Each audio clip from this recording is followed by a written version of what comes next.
Hello again, this is Bill St. George. Welcome to another impression show with Bob and myself here at my gallery on Boylston Street. And what I thought we could, I guess, will do, hopefully, is Bob and I in the fall went out on the bandstand. I don't know if you guys that are regular viewers saw the painting that I had started. And what I'd like to do today is use some photo reference and just finish it up. I come to as close to finish as I can, at least get it all sparked and bright. Problem I kept having on the bandstand was the uneven light. When I went back to paint, it was just overcast and kind of have to, go according to the weather. And that can be a little tough sometimes, especially when you get something that has bright light. And obviously, if you go and it's like a day today was gray and overcast, and that becomes a whole different problem. You start painting a different painting, in other words. So anyway, I thought before I get started with this, maybe I'd like to show you a couple of paintings that I did back in the day over on Plimpton Street when a bunch of us used to go over there and paint. It's probably a different style. There's probably a lot more putty color involved, but you want me to leave these on, Bob? Can you? Okay. This is, I'm going to leave it alone or you'll get the shade. So turn it around. You okay the way? Okay. Thank you. But anyway, this, a lot of energy, a lot of paint, and the palette is different. At the time, I think I used a lot more yellow ochre, and I mixed yellow ochre with not all the colors, but a lot of them. And it gave this, as one of my clients mentioned, a putty look. They call these my putty paintings of that particular era. Anyway, this is the house. This house was called the Gingerbread House. I forgot who lived there. I want to say not Canale, or related to Sonny Canale for you Walpole residents. I think. I don't know if they're still living there. And this house was, I think they either called this the schoolhouse or the one across the street, but this was a little house on the, if you're coming up from Plimptonville and you're going up through towards Lewis, the Lewis statue, this is right on the right, up at the crest of the hill. Scott Golding, I believe, and his family lived more across from there, and then there's another house, probably the house that's across from there. Anyway, yada yada. I don't want to keep going on here. This is an older painting, also more of an impressionist, where I just went on with the paint. This was also in that era. This is the dam on the right-hand side of the dam in the town forest. This was spring. We get a lot of the pinks, and that's the famous waterfall.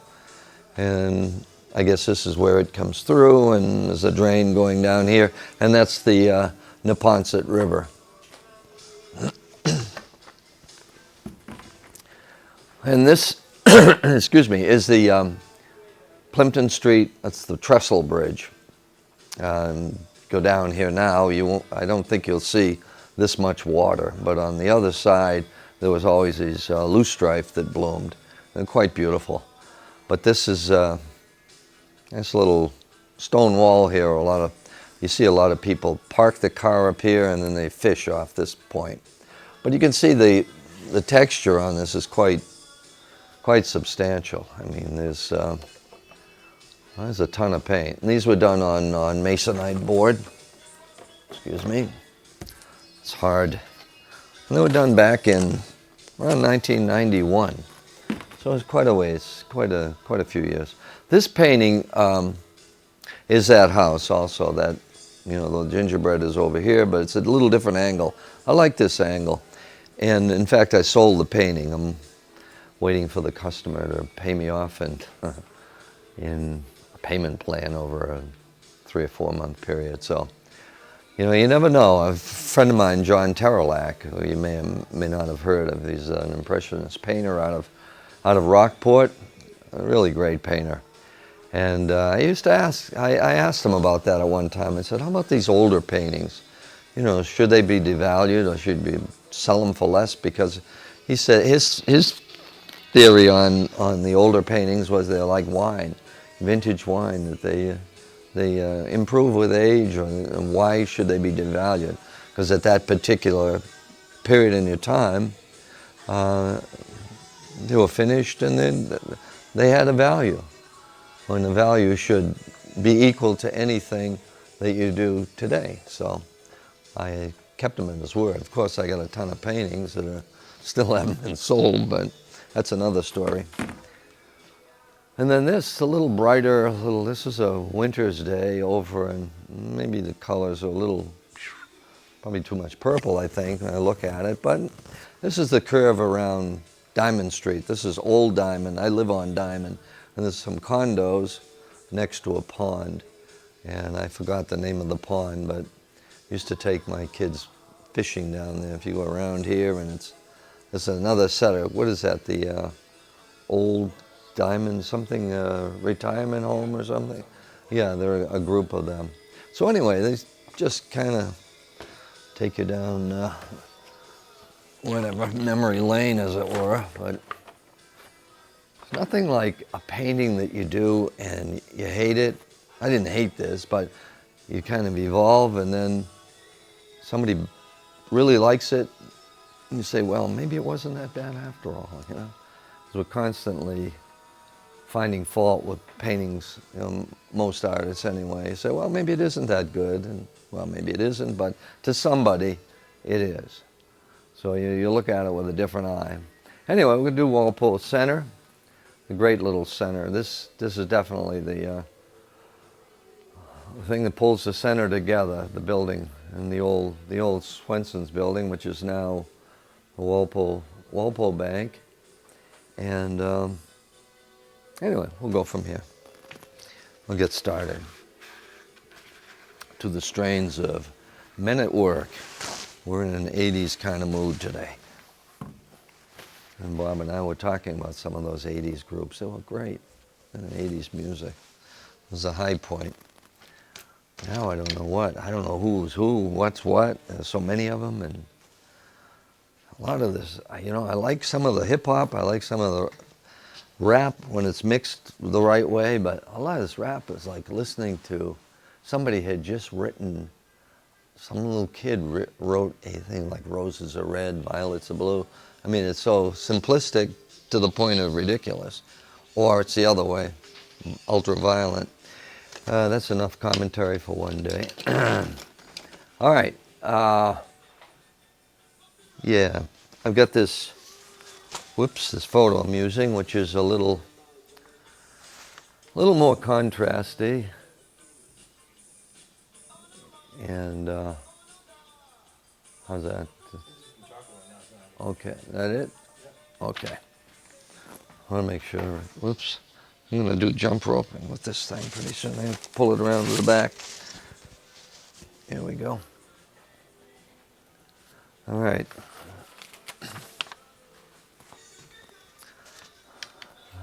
Again, just get into some. I think one of the important things I want to do is get this shadow area in here, and that'll help me bang up the contrast. When I went back, there was no shadow, so I shot it later in the day, and it gave me some great light. So let's see. I'm gonna lay that in. We'll just get that in as quickly as possible. Already it gives me some contrast there without being a be-all and end-all type of situation. I want to make this as kind of an important part of the design. Give it a little mystique. I'm using some indigo and earth orange, transparent earth orange, which I find works great. It just doesn't, you know, that's the walk that comes out. I'm going to leave that alone for now. And then there's a couple of, this will indicate a late afternoon, a couple of traffic light reflections here. Reflections, I mean shadows. Okay. I'll add a little ultramarine blue to this. for this area here. As it's going away, I just want to make it look give it a little cooler shadow, give it the illusion of depth. Now I'm going to go into this. Where the shadow is cast this way, this is going to obviously change. So anyway, I'm going to tone it down with something. And that may be toning it down too much, but again, you can go back into this. And then I'll run a shadow right across there. Hopefully.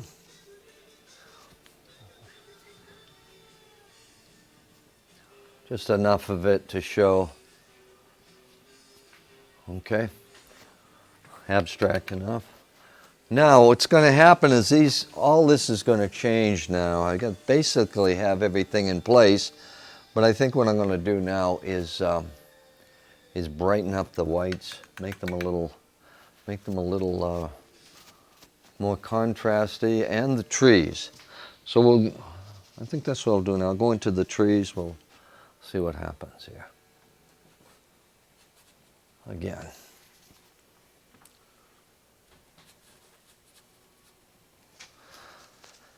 Yeah. Might be a little too much, I don't know. Who knows?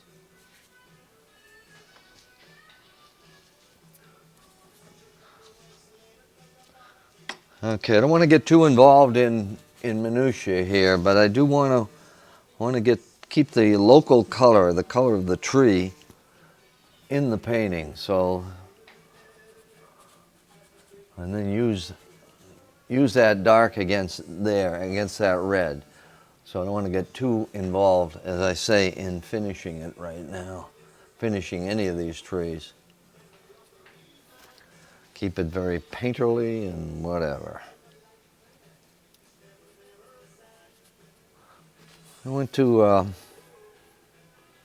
the MFA yesterday. I took my granddaughters there, and they have some great things that go on during vacation week. So if you're looking for a place to take your kids, it's a great venue. They had a table set up for sculpturing, you know, these wire, they give you pipe cleaners and all kinds of stuff, and then they had another one where you got clay and you could make a clay model, you know, an ashtray or whatever they do. One of my granddaughters did a horse, you know, the head of a horse, and then the other place they just used pie plates and made some masks. So, and it's an all-day thing, you know. Get in on your membership or whatever. If you don't have one, I'm sure it's not that much dough, but well worth it. It's a lot of fun. Yeah, you can see this starting. Now the whole light thing is starting to change. You need that punch, you know, that boom, dark, light, bright. This is going to come up a lot brighter. A little more dramatic, a little more interesting, you know, make it a painting rather than an exercise in futility. I think I probably have enough. Well, I'll get a couple of dark places up in here. Yeah. Don't involve yourself in minutia, you know, the little things. Oh, also, excuse me, I'm sorry. I don't know what the heck's going on here, but gotta quit smoking. Anyway, excuse me a second. Get some water. Yeah, I've got some oil pastels. That's better. Sorry about that. Got some oil pastels I'd like to introduce as well. Some of these things on the right, my grandkids were in yesterday. I had them use them because usually they come in and paint with acrylics, and I don't mind it flying all over the place, but I just didn't want to bring them home all covered with paint, you know. So we had these oil pastels, and they're pretty cool actually. And I thought maybe we could introduce some of these, you know, right into the, you know, if I'm looking for a place to draw, almost like drawing with a crayon. And then you can take, excuse me, you can take that, add a little bit of thinner to it, and it liquefies it.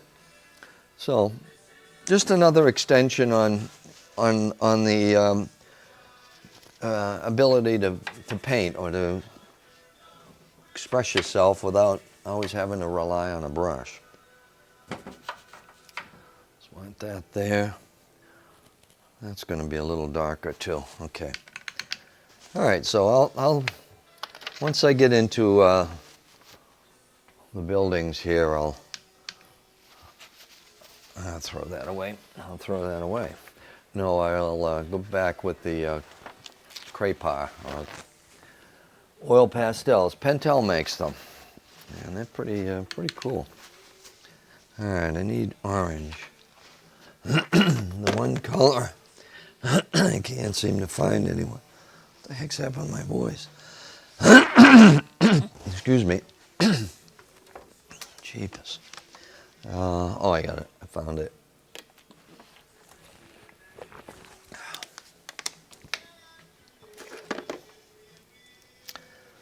It is pretty dry in here. Actually, I think for the next show, I'm going to bring a... come on. That's terrific. Anyway, these colors here, somebody sold me on the idea, oh, these are cheaper than the oils, and, well, what they are is a Winsor Newton Alkyd, which is a fast-drying oil color. The only problem is it dries in the tube, and it's hard, you know, I just squirted a bunch of it out. And it doesn't maintain its flexibility the way oils do, so anyway. I think I'm going to switch brushes here just to get a different feel. Different brush stroke. Now let's see what happens.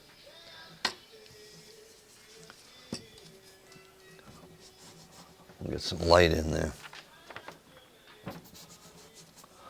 And I'm going to maintain some of the color that's already under there and use that.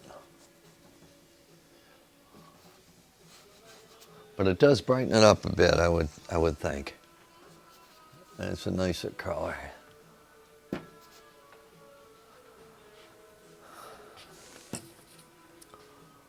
And there's this, I don't know where the heck this light is coming from. It's like dark on the left-hand side and bright on the right. I don't know why, but okay. Well, we'll keep it there. If it's that much of a disaster, I can change it. Yeah. Now,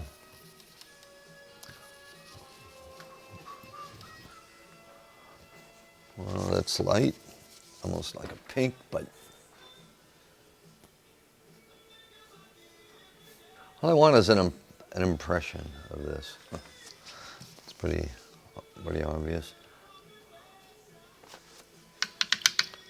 I went a little too light. I'm going back to that orange and red I had. And again, you have to look at the overall painting, look at color overall, and step back and see if it's working, and take it from there. Yeah. Okay.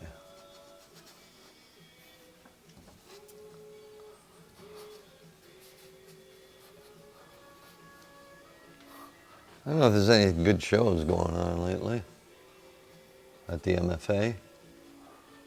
Good one on HBO. You watching Luck? I haven't seen that. Huh? I haven't seen that. No? Oh, that's a good one. That's a real good one.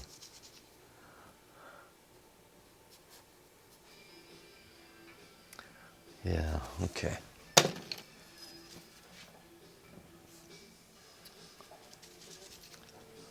There's kind of a dark area in here. I think this was the, that's that little raven's nest, I think. Yeah.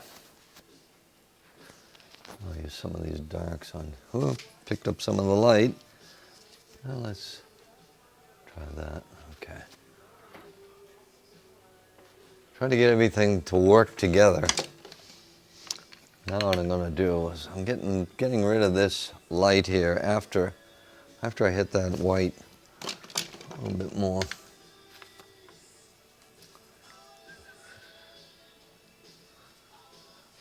All right.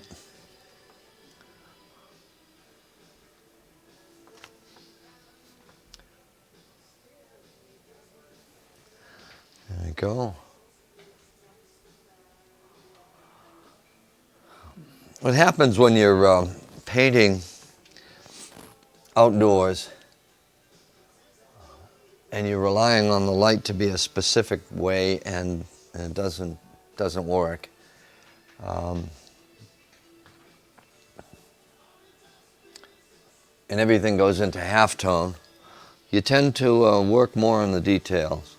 You know, the instead of the effect being the interest in the painting, it's more everything that's in it. You know, oh, this isn't working, so what'll I do? I'll just put in more detail. I would rather have less detail and make this work. And I think it does, where you get the light and the dark and time of day, and I believe that's important. So we'll go for that. There's some cars in here which we'll throw in later if need be, only as, you know, little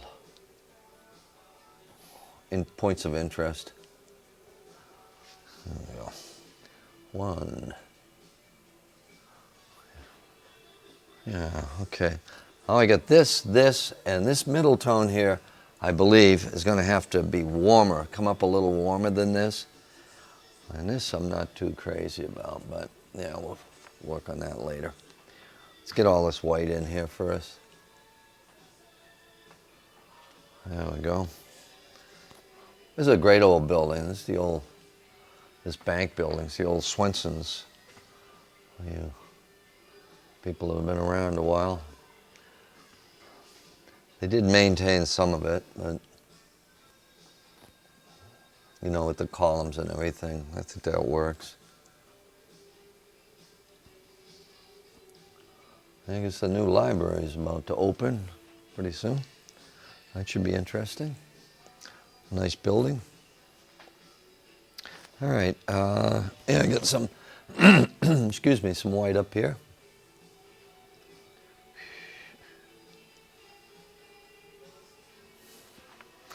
I laid the color down, laid that white down there. Okay, I look at it, it seems to stand alone, and you know, it's not the greatest thing in the world, but what I'm going to do is you kind of put that in the file and then go back later on and do it. Oh, well, we got a minute. How sweet it is. Anyway, next show we'll take it to the next level, and I think it's coming along. I think it's going to work. Going to work just fine. Thank you again for joining me and Bob for another Impressions show. Keep watching and remember to keep painting. Thank you.